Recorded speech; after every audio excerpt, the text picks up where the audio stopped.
अरे वा, छत्रपती शिवाजी महाराजांची तलवार. आय एम ग्रेटफुल पीएम साहेब, बट आय डोंट वॉन्ट.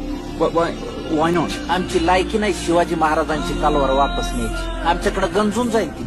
आमची राजकारणी महापुरुषांच्या नावानं जाती जातीत काड्या लावायले. त्यांना तलवारीची काय गरज आहे महाराजांची? त्यांना काडीची गरज आहे. इतिहास वाचून पुढच्या पिढ्यांनी सुधारायचं असतं, पण आमच्याकडे इतिहासाची मोडतोड करण्यातच जास्त इंटरेस्ट आहे.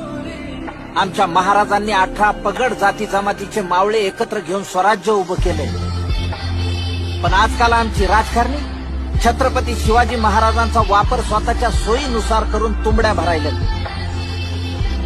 छत्रपती शिवाजी महाराजांचे गड किल्ले नीट सुधरून आणि त्यांचा मोठेपणा समजून घेण्याची लायकी जरी आमच्यात आली ना, तरी आम्ही महाराजांची तलवार सन्मानाने परत नेऊ. मला खात्री आहे तुम्हालाही ती पेलवत नसेल. I understand. As you wish. Jai Maharashtra.